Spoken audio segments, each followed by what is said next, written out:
Welcome to T-SAT. General స్టడీస్కి సంబంధించిన పాఠ్యాంశాలు చూస్తూ ఉన్నాం.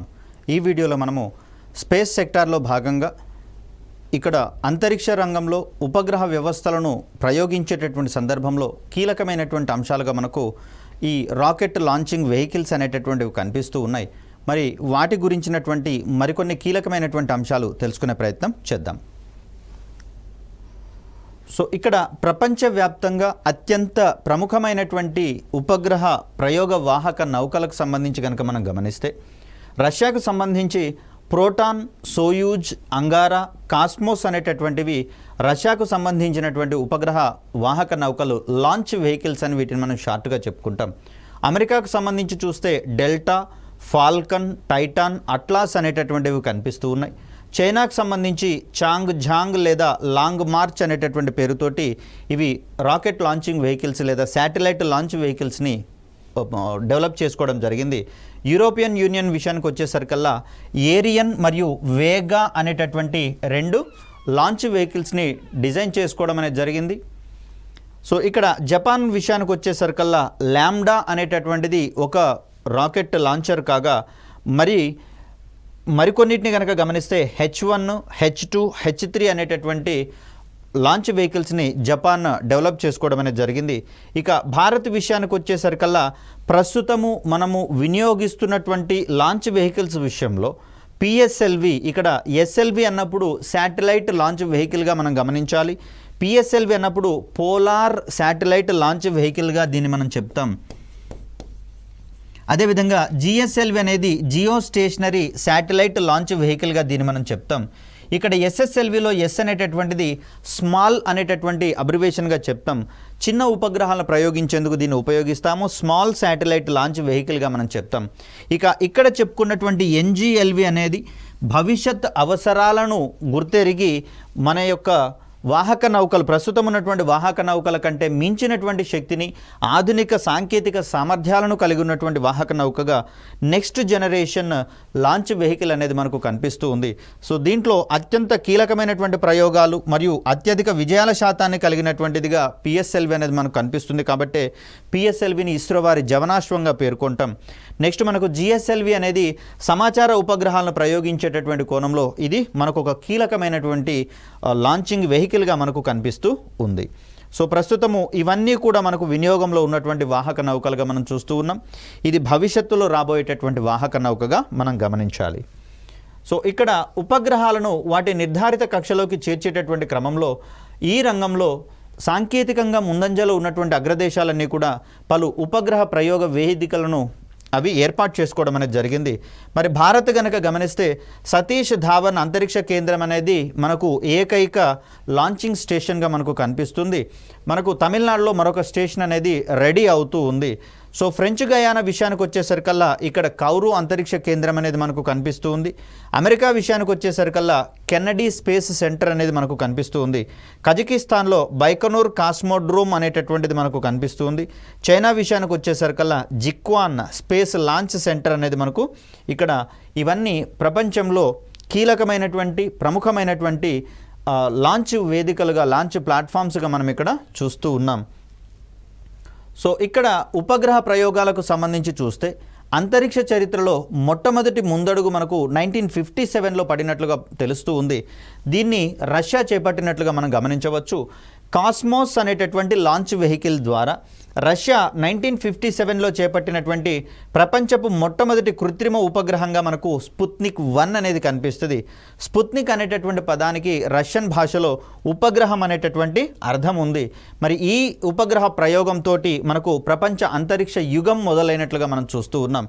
ఇక్కడ మనకు కనిపిస్తూ ఉంది స్పుత్నిక్కి సంబంధించినటువంటి ఒక మోడల్గా మనం చూస్తాం. దీని నుంచి పెద్ద మొత్తంలో సర్వీసెస్ కోసం కాకుండా ఉపగ్రహాన్ని కక్షలోకి నిలుపుదల చేయగలిగేటటువంటి సాంకేతిక సామర్థ్యం ఉందా లేదా పరీక్షించేటటువంటి కోణంలో ఈ ఎక్స్పెరిమెంట్ని లాంచ్ చేయడం అనేది జరిగింది. రష్యా మరియు అమెరికా దేశాల అంతరిక్ష ప్రయోగాల ప్రేరణతో భారత్లో 1960లలో అంతరిక్ష కార్యక్రమాలు ప్రారంభం కావడం అనేది జరిగింది. దీనికి ప్రధానమైనటువంటి భూమిక వహించినటువంటి వ్యక్తిగా ఇక్కడ చూపిస్తున్నటువంటి డాక్టర్ విక్రమ్ సారాభాయ్ గారు మనకు కనిపిస్తూ ఉన్నారు.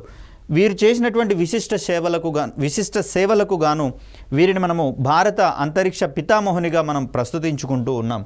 సో భారత అంతరిక్ష పితామహులైనటువంటి డాక్టర్ విక్రమ్ సారాభాయ్ గారి నేతృత్వంలో 1962లో మనకు మొదటగా సంస్థాగతంగా అంతరిక్ష కార్యక్రమాలను ప్రారంభించేటటువంటి కోణంలో Indian national committee on space research, దీన్ని మనం ఇంకోస్పార్ అనేటటువంటి పేరుతోటి పిలుస్తాం, దీన్ని ఏర్పాటు చేసుకోవడం అనేది జరిగింది.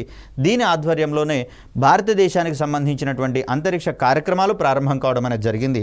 అయితే దీని తదనంతరం జరిగినటువంటి పరిణామ క్రమంలో ఈ కార్యక్రమాలు వేగవంతం కావడం జరిగింది. ఏంటంటే ఇన్కోస్పార్ని పునర్వ్యవస్థీకరించి 1969లో భారత అంతరిక్ష పరిశోధనా సంస్థ ఇస్రోను ఏర్పాటు చేయడం జరిగింది. దీని యొక్క ప్రధాన కేంద్రంగా మనకు బెంగళూరు అనేది కనిపిస్తూ ఉంది. ఈ ఇస్రో యొక్క ప్రధాన కార్యాలయాన్ని అంతరిక్ష భవన్ అనేటటువంటి పేరుతోటి పిలుచుకోవడం జరుగుతుంది. సో ఇస్రో ఏర్పాటుతోటి ఇక అంతరిక్ష కార్యక్రమాలలో ఒక వేగం వచ్చినటువంటి అంశాన్ని మనం ఇక్కడ గమనించాలి. భారత అంతరిక్ష కార్యక్రమాలను మరింత వేగవంతం చేసేటటువంటి సందర్భంగా 1972లో అంతరిక్ష కమిషన్, స్పేస్ కమిషన్, అదేవిధంగా అంతరిక్ష విభాగము, డిపార్ట్మెంట్ ఆఫ్ స్పేస్ అనేటటువంటిది ప్రారంభం కావడం జరిగింది. 1975లో భారతదేశపు మొట్టమొదటి ఉపగ్రహము ఆర్యభట్ట అనేటటువంటిది సోవియట్ వారు రూపొందించినటువంటి లాంచర్ కాస్మోస్ అనేటటువంటి లాంచర్ ద్వారా దీన్ని ప్రయోగించుకోవడం జరిగింది. మరి భారత అంతరిక్ష కార్యక్రమాల్లో మరొక కీలకమైనటువంటి ముందడుగుగా మనం ఆర్యభట్ట అనేటటువంటి ఉపగ్రహం గురించి మాట్లాడతాం. దీన్ని స్వదేశీయంగానే రూపొందించుకోవడం జరిగింది. అయితే అప్పటికి మనకు లాంచింగ్ వెహికల్స్ అనేటటువంటివి లేవు కాబట్టి రష్యా సహకారంతో దీన్ని మనం ప్రయోగించుకోవడం జరిగింది. ఇక అంతరిక్ష ప్రయోగాలను స్వదేశీయంగానే చేపట్టేటటువంటి క్రమంలో, అంటే ఉపగ్రహాలను స్వదేశీయంగానే తయారు చేసుకోవాలి, అదేవిధంగా లాంచింగ్ వెహికల్స్ని కూడా స్వదేశీయంగానే రూపొందించుకుంటూ వాటిని ప్రయోగించేటటువంటి క్రమంలో కూడా స్వదేశీ పరిజ్ఞానాన్ని చేపట్టేటటువంటి క్రమంలో మనకు ఈ భారత్ చేస్తున్నటువంటి ప్రయత్నాలలో భాగంగా ఎస్ఎల్వి అనేటటువంటి 4 అంచెల రాకెట్ అనేది మనం ఇక్కడ చూస్తాం. అంచె అంటే మోటార్ల సంఖ్య అనేది చెప్పుకున్నాం మనం క్షిపణికి సంబంధించినటువంటి టాపిక్లో భాగంగా. మరి ఇక్కడ 4 అంచెలలో అంటే దీంట్లో 4 మోటార్లు అనేవి ఉంటాయి. మొదటగా ఇక్కడ భూమికి ఉపరితలానికి ఆనుకొని ఉన్నటువంటి ప్రధానమైనటువంటి మోటారు మండడం జరుగుతుంది. ప్రధాన మోటార్లో ఉన్నటువంటి ఫ్యూయల్ అయిపోయిన తర్వాత ఆ అంచె మిగిలినటువంటి రాకెట్ విడిభాగాలతో విడిపోవడం అనేది జరుగుతుంది. అది విడిపోయినటువంటి వెంటనే నెక్స్ట్ అంచెలో ఉండేటటువంటి రాకెట్ మండడం ప్రారంభిస్తుంది. తద్వారా వాహక నౌక ముందుకు ప్రయాణించేటటువంటి క్రమాన్ని మనం చూస్తాం. దీని తర్వాత 5 దశలలో లేదా 5 అంచెలలో ప్రయాణించేటటువంటి ఏఎస్ఎల్వి వాహక నౌకను రూపొందించుకోవడం జరిగింది. దీని తర్వాత పిఎస్ఎల్వి లాంచ్ వెహికల్ 4 అంచెలలో ప్రయాణిస్తుంది. జిఎస్ఎల్వి వాహక నౌక 3 దశలలో ప్రయాణించేటటువంటి వాహక నౌకగా మనం చూస్తూ ఉన్నాం. ఇక్కడ ఎస్ఎల్వి విషయానికి వచ్చేసరికల్లా దీనికి సంబంధించినటువంటి మొట్టమొదటి ప్రయోగము 1979లో చేపట్టడం జరిగింది. ఇది ప్రయోగ దశలు అంటే ఇక్కడ ప్రయాణించేటటువంటి దశలకు సంబంధించి చూస్తే 4 దశలలో ప్రయాణిస్తుంది. ఈ ఎస్ఎల్వి ద్వారా రిమోట్ సెన్సింగ్ అవసరాల కోసం ఉద్దేశించబడినటువంటి రోహిణి శ్రేణి ఉపగ్రహాలను ప్రయోగించడం జరిగింది. ఇక రెండవ ప్రయోగ వాహక నౌక లేదా రెండవ తరం ప్రయోగ వాహక నౌకకు సంబంధించి చూస్తే దీన్ని మనం ఏఎస్ఎల్విగా చెప్తూ ఉన్నాం. మొదటి ప్రయోగం 1987లో దీన్ని చేపట్టడం జరిగింది. ఇది 5 అంచెలలో ప్రయాణించేటటువంటి వాహక నౌక. దీని ద్వారా స్ట్రెచ్డ్ రోహిణి శాటిలైట్ సిస్టమ్ అనేటటువంటి శ్రేణి ఉపగ్రహాలను ప్రయోగించడం అనేది జరిగింది.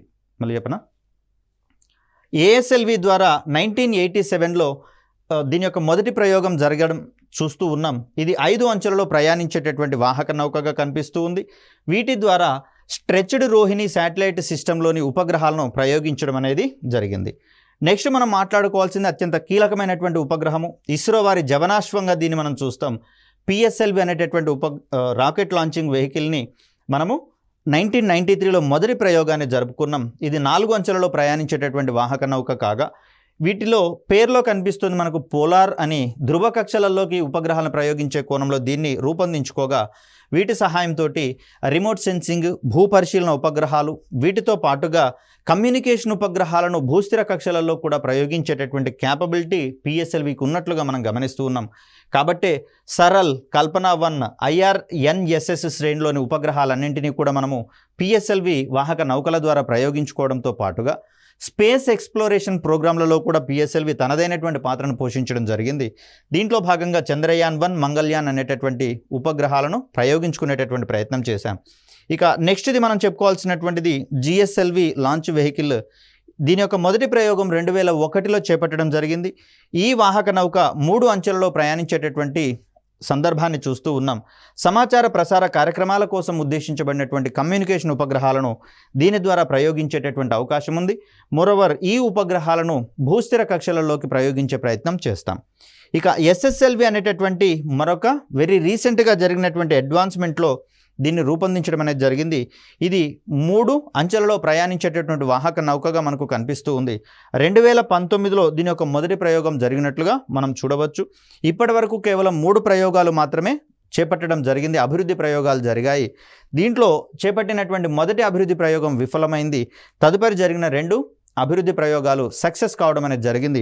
సో దట్ ఇక మీదటి నుంచి ఎస్ఎస్ఎల్వి యొక్క ఆపరేషనల్ లాంచింగ్స్ అనేటటువంటివి ప్రారంభం కావడం అనేది జరుగుతుంది. సో ఇలా భారతదేశం రూపొందించినటువంటి ఉపగ్రహ ప్రయోగ వ్యవస్థల యొక్క పరిణామ క్రమాన్ని మనం ఇక్కడ చూస్తాము. సో ఎస్ఎల్వి అనేది శాటిలైట్ లాంచ్ వెహికల్ కాగా ఏఎస్ఎల్వి అనేది ఆగ్మెంటెడ్ శాటిలైట్ లాంచ్ వెహికల్గా చూస్తాం. పిఎస్ఎల్వి విషయానికి వచ్చేసరికల్లా పోలార్ శాటిలైట్ లాంచ్ వెహికల్ అంటున్నాం. GSLV geostationary satellite launch vehicle. SROSS అనేది స్ట్రెచ్డ్ రోహిణి శాటిలైట్ సిస్టమ్గా మనం పేర్కొంటాం. ఈ అబ్రివేషన్ల దగ్గర కూడా మనకు కొంత క్వశ్చన్స్ అనేవి అడిగేందుకు అవకాశం ఉంది. ఇక్కడ భారత అంతరిక్ష కార్యక్రమాల చరిత్రలో అత్యధిక విజయాలు నమోదు చేసినటువంటి లాంచింగ్ వెహికల్గా, అత్యధిక ప్రయోగాలు చేపట్టినటువంటి లాంచింగ్ వెహికల్గా మనకు పిఎస్ఎల్వి అనేది కనిపిస్తుంది. కాబట్టి పిఎస్ఎల్విని వర్కింగ్ హార్స్ ఆఫ్ ఇస్రో వారి జవనాశ్వంగా మనము ఖ్యాతి గడించేటటువంటి అంశాలలో పిఎస్ఎల్విని చూస్తాం, పోలార్ శాటిలైట్ లాంచ్ వెహికల్గా. ఇక్కడ మనకు పటంలో కనిపిస్తూ ఉంది పోలార్ శాటిలైట్ లాంచ్ వెహికల్గా మనం చెప్తూ ఉన్నాం. ఇక్కడ ఇది 4 దశలలో ప్రయాణిస్తుందని చెప్పేసి చెప్పుకున్నాం. ఇక్కడ జాగ్రత్తగా గమనిస్తే మనకు ఇండియా అనేటటువంటి పేరుతో ఉన్న వైట్ పోర్షను ప్లస్ ఇక్కడ ఎగువ భాగంలో ఉన్నటువంటి ఇక్కడి వరకు మనకు దీని దిగువ వరకు ఉన్నటువంటిది మొదటి దశగా లేదా మొదటి అంచెగా చెప్తాం. సో ఇది ఫస్ట్ ఫేజ్గా మనం చెప్తాం లేదా ఫస్ట్ స్టేజ్గా మనం చెప్తాం. ఇక్కడ ఇండియా అనేటటువంటి పేరుతో ఉన్నటువంటి ఈ గొట్టం లాంటి నిర్మాణాన్ని మనము కోర్ ఇంజిన్ అనే పేరుతో పిలుస్తాం, లేదా దీన్నే మనము ప్రధాన ఇంజిన్ అనేటటువంటి పేరుతోటి కూడా పిలుస్తాము. ఈ ప్రధాన ఇంజిన్ చుట్టుపక్కల ఉన్నటువంటి చిన్న చిన్న ఇంజిన్లను మనము స్ట్రాపాన్ మోటార్స్ లేదా బూస్టర్ రాకెట్లు అని చెప్తాం. స్ట్రాపాన్ మోటార్స్ లేదా వీటినే మనము బూస్టర్ రాకెట్స్ అంటాం. వీటి యొక్క ప్రధానమైనటువంటి విధి ఏంటి అంటే ఇక్కడ ఉన్నటువంటి కోర్ ఇంజిన్కి అదనపు శక్తిని అందించేటటువంటి క్రమంలో మొదటి దశలో కోర్ ఇంజిన్తో పాటుగా ఇవి కూడా మండడం అనేది జరుగుతుంది. తద్వారా ఈ కోర్ ఇంజిన్ తనకు కావలసినటువంటి అదనపు శక్తిని వీటి నుంచి పొందేటటువంటి ప్రయత్నం చేస్తుంది. సో ఇక్కడ ఈ రెడ్ మార్క్ నుంచి ఎగువన కనిపిస్తున్నటువంటి ఇక్కడ వరకు ఉన్నటువంటి భాగాన్ని మనము స్టేజ్ 2గా మనం చెప్తాం. పిఎస్ఎల్వి యొక్క 2వ దశగా మనం చెప్తాము. సో ఇక్కడ ప్రధాన దశలో లేదా మొదటి దశలో ఈ కోర్ ఇంజిన్ మాత్రమే మండుతుంది, దాన్ని అంటుకొని ఉన్నటువంటి స్ట్రాపాన్ మోటార్లు కూడా మండుతాయి. ఇలా మండుతుంది అంటే దాని అర్థం రాకెట్ ఇంజిన్ పనిచేస్తుంది అనేది గుర్తుంచుకోవాలి.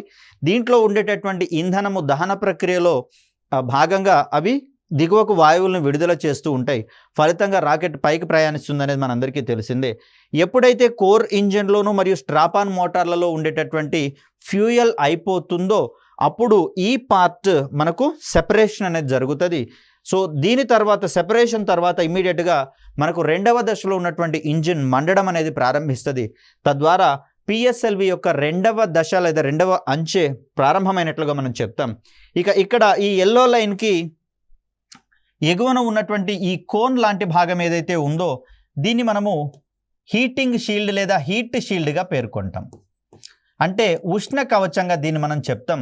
ఇక్కడ రాకెట్ ఎగువకు ప్రయాణించేటటువంటి సందర్భంలో భూ ఉపరితలం దగ్గర వాతావరణ పొరల సాంద్రత అధికంగా ఉంటుందని చెప్పుకున్నాం. కాబట్టి ఈ వాతావరణ పొరలతో వాహక నౌక చేసేటటువంటి ఘర్షణ కార్యక్రమాల వల్ల ఉష్ణం అధికంగా వెలువడేందుకు అవకాశం ఉంది. కాబట్టి ఈ వెలువడేటటువంటి ఉష్ణం నుంచి ముందు భాగంలో ఇక్కడ ఈ హీట్ షీల్డ్ లోపల ఉపగ్రహాన్ని ఉంచి రక్షణ పొరగా దాన్ని ఏర్పాటు చేయడం అనేది జరుగుతుంది. తద్వారా ఘర్షణ నుంచి ఉపగ్రహాలు కాపాడబడతాయి. ఇక్కడ రెండవ దశలో అంటే మొదటి దశ అయిపోగానే ఇక్కడ ప్రధాన దశలో ఉన్నటువంటి కోర్ ఇంజిన్ వాహక నౌక నుంచి విడిపోవడం జరుగుతుంది. ఎట్ ద సేమ్ టైం మనకు ఈ హీట్ షీల్డ్ కూడా సెపరేట్ అయిపోయి ఈ లాంచ్ వెహికల్ నుంచి విడిపోవడం అనేది జరుగుతుంది. ఇక్కడ దీనికి దిగువన ఉన్నటువంటి ఈ పార్ట్లోనే మూడవ దశ మరియు నాలుగవ దశకు సంబంధించినటువంటి మోటార్లు అనేవి ఉంటాయి. భూ ఉపరితలం నుంచి పైకి ప్రయాణించేటటువంటి సందర్భంలో భూమి ఆకర్షణ శక్తికి మించినటువంటి శక్తితో పైకి ప్రయాణించాల్సి వస్తుంది. కాబట్టి ఈ సందర్భంలో అధిక శక్తి అనేది అవసరం అవుతుంది. కాబట్టి మొదటి దశలోని ఇంజిన్స్ కొంచెం పవర్ఫుల్ ఇంజిన్స్ మరియు పెద్ద ఇంజిన్స్ అనేవి ఉంటాయి. అదేవిధంగా రెండవ దశ విషయానికి వచ్చేసరికల్లా మొదటి దశ అయిపోయే వరకు గనక గమనిస్తే అక్కడ లాంచ్ వెహికల్ సుమారుగా 100 కిలోమీటర్ల ఎత్తుకు చేరుకుంటుంది. ఇక్కడ వాతావరణ పొరల యొక్క సాంద్రత తక్కువగా ఉండడము, అదేవిధంగా భూమి యొక్క ఆకర్షణ శక్తి కూడా తగ్గడం వల్ల తక్కువ శక్తితోటే రాకెట్ అనేది పైకి ప్రయాణించడం అనేది జరుగుతుంది. ఇక దీని తర్వాత 3-4 దశలకు వచ్చేసరికల్లా దాంట్లో మరికొంత తక్కువ పరిమాణంలో ఉండేటటువంటి ఇంజిన్స్ని వాడతాం. ఎందుకంటే ఇక్కడ మరికొంత ముందుకు వెళ్ళినటువంటి సందర్భంలో భూమి ఆకర్షణ శక్తి అనేది పెద్దగా పనిచేయదు. కాబట్టి స్వల్ప ఇంధనంతో అవి ప్రయాణించేటటువంటి క్రమాన్ని మనం చూస్తాం. ఇక్కడ మొత్తంగా చూస్తే మనకు ఈ ప్రధానమైనటువంటి కోర్ ఇంజిన్ని మనము S139 అనే కోడ్ నేమ్తో మనం రాస్తాం. దీన్ని S139 అనేటటువంటి పేరుతోటి రాస్తాం. అంటే 139 టన్నుల బరువు ఉన్నటువంటి సాలిడ్ ఇంధనాన్ని వాడుకుంటుందని చెప్పేసి చెప్తాం. ఇక్కడ ఉన్నటువంటి స్ట్రాపాన్ మోటార్లను కూడా ఒక్కొక్క దాన్ని S9 అనేటటువంటి సంకేత నామంతో చెప్తాం. మొత్తంగా ఇక్కడ మనకు కోర్ ఇంజిన్ చుట్టూతా 6 స్ట్రాపాన్ మోటార్లు ఉంటాయి. కాబట్టి మనకి ఇక్కడ మొదటి దశ విషయానికి వచ్చేసరికల్లా 6S9 ప్లస్ S139 అనేటటువంటి పేరుతోటి ఫస్ట్ స్టేజ్ని మనం రిప్రజెంట్ చేస్తూ ఉన్నాం. ఇది ఘన ఇంధనాన్ని ఉపయోగించుకునేటటువంటి రాకెట్ సిస్టమ్గా మనం చెప్తాం. ఇక రెండవ దశ విషయానికి వచ్చేసరికల్లా PL40 అనేటటువంటి ఇంజిన్ మనకి ఇక్కడ కనిపిస్తుంది. సో ఇక్కడ PL40 యొక్క ఐడెంటిటీ మనం చూస్తూ ఉన్నాం. ఎల్ అంటే లిక్విడ్ ఇంజిన్ అనేటటువంటి పదంగా మనం చెప్తాము, లేదా ద్రవ ఇంధనాన్ని ఉపయోగించుకునేటటువంటి ఇంజిన్గా మనం చెప్తాం. ఈ స్థితిలో ఉన్నటువంటి ఇంజిన్ని మనము వికాస్ ఇంజిన్ అనేటటువంటి పేరుతోటి పేర్కొంటాం. అంటే విక్రమ్ సారాభాయ్ గారి పేరు మీదుగా దీనికి వికాస్ ఇంజిన్ అని నామకరణం చేయడం అనేది జరిగింది. ఇది 40 టన్నుల బరువు ఉన్నటువంటి ఇంధనాన్ని వినియోగించుకునే ప్రయత్నం చేస్తుంది.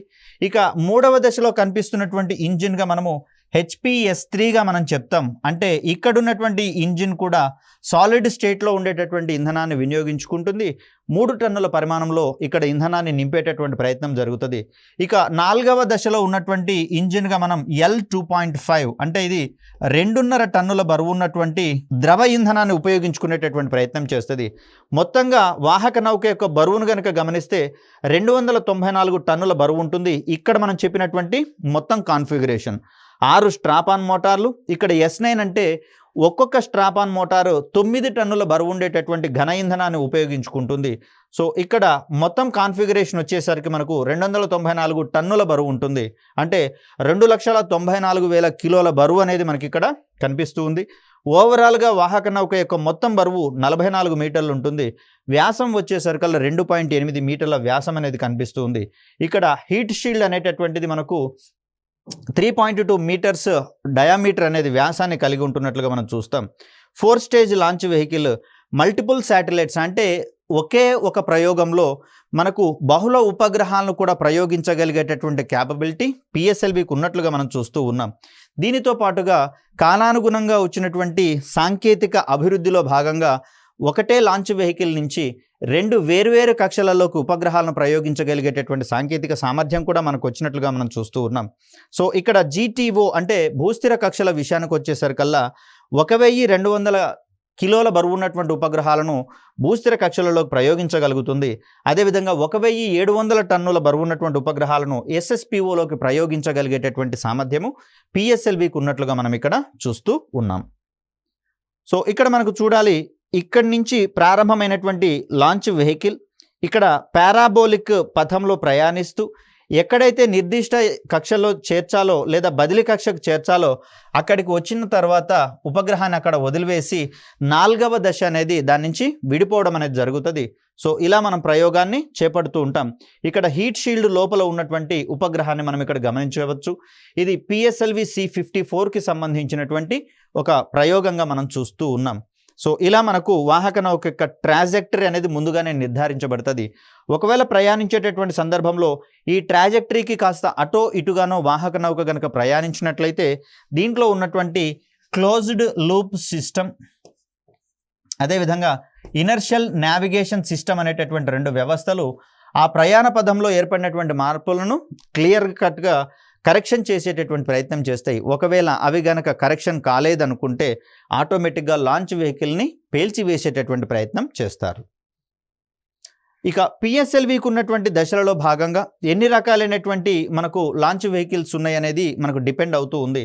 సో ఇక్కడ ఈ స్టేజ్ల వారీగా మనం ఇంధనాలకు సంబంధించినటువంటి అంశాలను ఒకసారి పరిగణించే ప్రయత్నం చేద్దాం.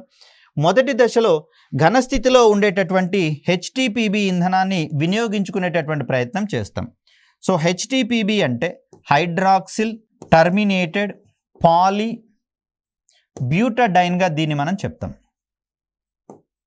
HTPB. సో ఇదే ఇంధనాన్ని మనము 1వ దశలోను 3వ దశలోను వినియోగించేటటువంటి ప్రయత్నం చేస్తూ ఉన్నాం. ఇది ఘన స్థితిలో ఉండేటటువంటి ఇంధనాన్ని వాడుకుంటాయి ఈ 2 దశలలో ఉన్నటువంటి మోటార్స్. ఇక 2వ దశలో ఉండేటటువంటి ఇంధనాన్ని మనము UDMH లేదా UH25గా మనం పేర్కొంటాం. దీన్ని అన్సిమెట్రికల్ డై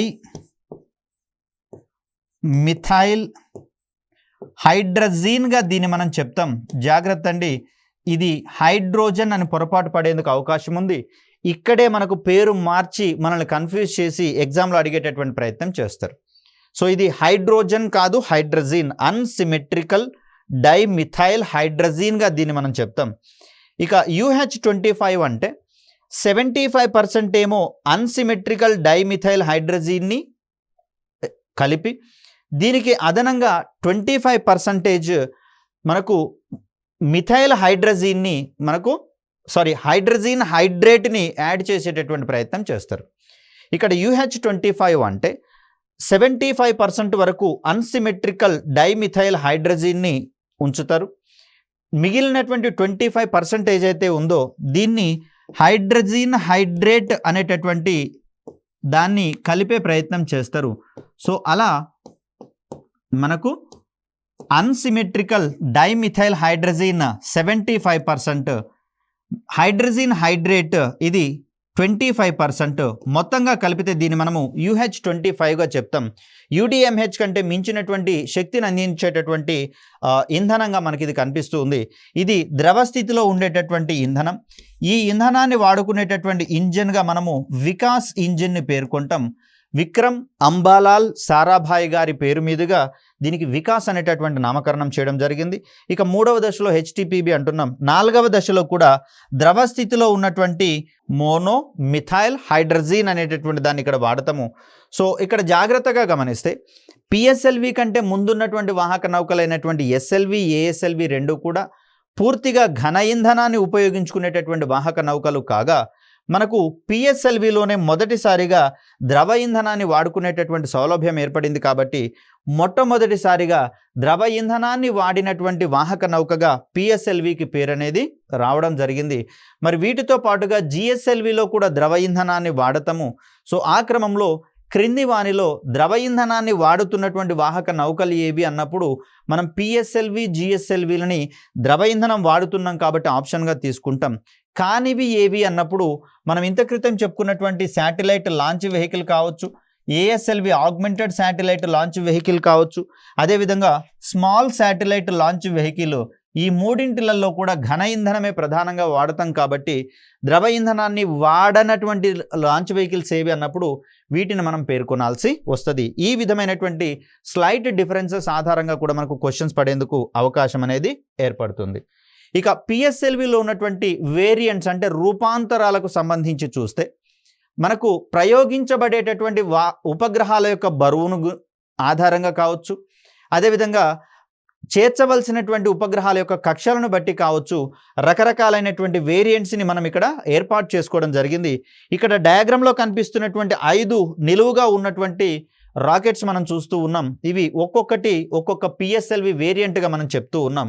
సో దీంట్లో ఈ వేరియంట్స్ని ఏ విధంగా మనం డిజైన్ చేస్తాము అంటే, ఇక్కడ మనకు పేర్కొనబడుతున్నటువంటి ఈ స్ట్రాపాన్ మోటార్లు వాటి యొక్క సంఖ్యను ఆధారంగా ఇక్కడ మనకు ఈ రాకెట్లలో ఉండేటటువంటి వేరియంట్స్ అనేవి మనకు మారుతూ ఉంటాయి.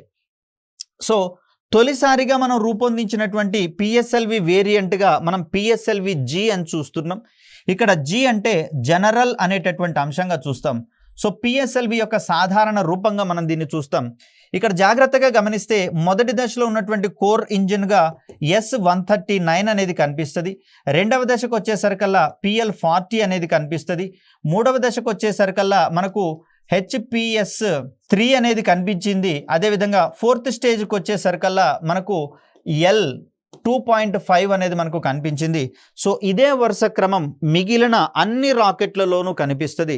ఎక్సెప్ట్ ఇక్కడ స్ట్రాపాన్ మోటార్లు అనేటటువంటివి జనరల్ వెర్షన్లో 6 కనిపిస్తాయి ఇంటూ S9, అంటే 9 టన్నుల ఇంధనాన్ని ఉపయోగించుకునేటటువంటి ఘన స్ట్రాపాన్ మోటార్లు అనేవి పిఎస్ఎల్వి జనరల్లో కనిపిస్తూ ఉన్నాయి. ఇక పిఎస్ఎల్వి కోర్ ఎలోన్ అంటే, కోర్ అంటే ప్రధాన ఇంజిన్, ఎలోన్ అంటే ఒక్కటే ఉంది అని అర్థం. ఇక్కడ కోర్ ఎలోన్ అంటే కోర్ ఇంజిన్ ఒక్కటే ఉంది అంటే అర్థం ఏంటంటే, ఇక్కడ జనరల్ వెర్షన్లో ఉన్నటువంటి 6 స్ట్రాపాన్ మోటార్లు ఏవైతే ఉన్నాయో 6 S9 స్ట్రాపాన్ రాకెట్లను తొలగించి వేసినప్పుడు కోర్ ఎలోన్ రూపం అనేది ఏర్పడుతుంది. ఇక్కడ మనకు కనిపిస్తూ ఉంది. ఇక్కడేమో 2 అవతల వైపు మరొక 2 స్ట్రాపాన్ మోటార్లు కనిపిస్తే ఈ 2 అనేటటువంటి అమరిక ఇక్కడ మనకు కనిపించట్లేదు. ఈ స్థితిలో మనకు కోర్ ఎలోన్ అంటే మనకు ప్రధానమైనటువంటి ఇంజిన్ మాత్రమే ఒక్కటే కనిపిస్తుంది. కాబట్టి దీన్ని కోర్ ఎలోన్ వెర్షన్గా మనం చెప్తాం. దీంట్లో అంతక్రితం చెప్పుకున్నటువంటి 6 S9 స్ట్రాపాన్ మోటార్లు ఇక్కడ మనకు కనిపించవు. కాబట్టి దీన్ని మనం కోర్ ఎలోన్ అనేటటువంటి రూపంగా చెప్తాం. ఇక పిఎస్ఎల్వి ఎక్సెల్ వేరియంట్కి వచ్చేసరికల్లా మనకు జనరల్ వెర్షన్లో 6 స్ట్రాపాన్ మోటార్లు ఉన్నాయి. S9 ఇంధనాన్ని ఉపయోగించుకునేటటువంటి మోటార్లుగా మనం చూస్తే S9 స్థానంలో వీటిని S12 తోటి రీప్లేస్ చేసేటటువంటి ప్రయత్నం చేస్తాం. అంటే ఒక్కొక్క మోటారు 12 టన్నుల ఇంధనాన్ని ఉపయోగించుకునేటటువంటి ఘన ఇంధనాన్ని వాడుకునేటటువంటి స్ట్రాపాన్ మోటార్లుగా కనిపిస్తాయి. ఇలాంటివి 6 గనక అమర్చినట్లయితే కోర్ ఇంజిన్ చుట్టూతా అప్పుడు మనకు అత్యంత శక్తివంతమైనటువంటి పిఎస్ఎల్వి ఎక్సెల్ వేరియంట్ అనేది తయారవుతుంది. దీని సహాయంతో పిఎస్ఎల్వి జనరల్ కావచ్చు, సిఏ కావచ్చు, వీటన్నిటికంటే అధిక బరువు ఉన్నటువంటి ఉపగ్రహాలను ప్రయోగించేటటువంటి అవకాశం ఏర్పడుతుంది.